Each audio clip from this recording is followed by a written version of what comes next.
puis, alors que se tient à Tel Aviv une nouvelle édition du WATEX, il s'agit de ces innovations technologiques appliquées au traitement de l'eau. Eh bien, on va en parler avec deux invités dans ce studio, car cette ressource naturelle qu'est l'eau est devenue un véritable enjeu géopolitique mondial. Je salue tout d'abord Loïc Fauchon, bonsoir. Vous présidez la Société des eaux de Marseille. Vous êtes également président d'honneur du Conseil mondial de l'eau. Et puis on accueille également Roni Sarfati, ingénieur expert international en traitement de l'eau. Vous êtes bien placé pour le savoir. Bonsoir. L'eau, c'est un enjeu majeur, que ce soit au Moyen-Orient ou dans le reste du monde aujourd'hui. Absolument. C'est un enjeu majeur, c'est un enjeu qui devient critique de plus en plus dans le monde entier. Personne ne peut vivre sans eau. À Marseille aussi, on a pris conscience, ça fait très longtemps que la Société des eaux de Marseille d'ailleurs s'est fait un nom dans le domaine notamment de l'exportation de l'eau, ce qui n'est pas quelque chose que les gens savent toujours. On n'imagine pas qu'on puisse exporter de l'eau, c'est ce que vous faites depuis longtemps.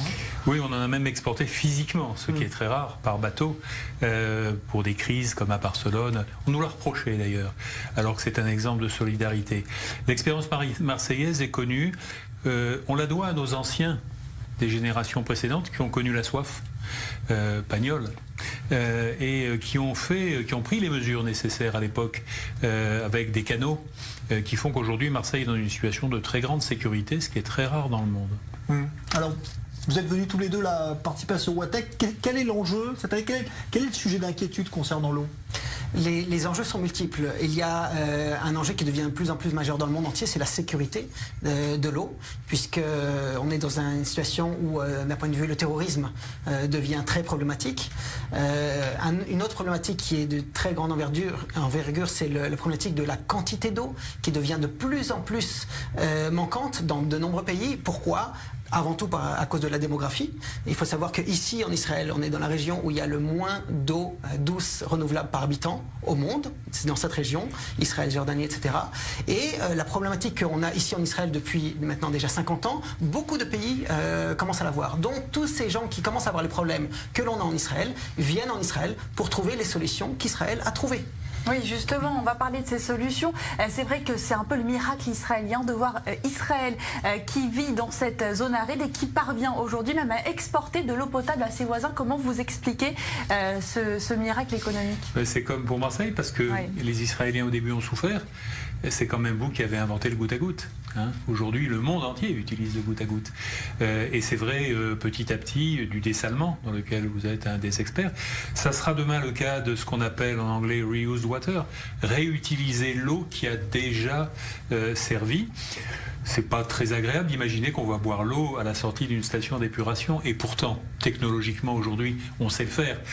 Il y a un problème de comportement. Après, il va falloir qu'on rassure tout le monde. Et bref, le génie de l'homme n'a pas de limite. Les ingénieurs savent nous prédire à peu près à quelle date ils vont régler un problème.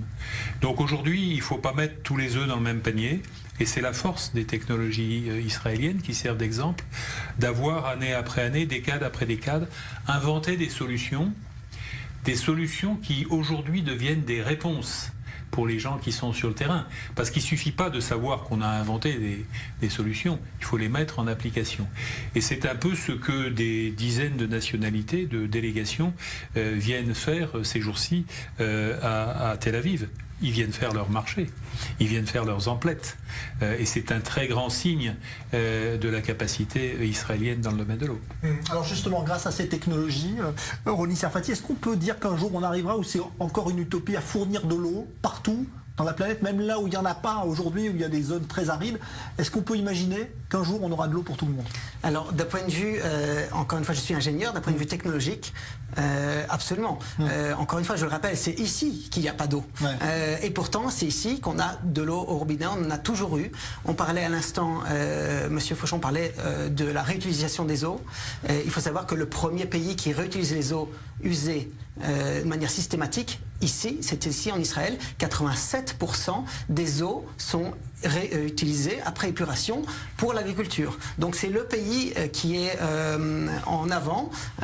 Monsieur Fauchon parlait de dire qu'il y a un problème encore psychologique, parfois de dire on va boire l'eau que l'on a déjà utilisée. N'empêche, en Israël on le fait déjà depuis à peu près 40 ans et maintenant de manière systématique. Et ça marche très bien, en sécurité totale.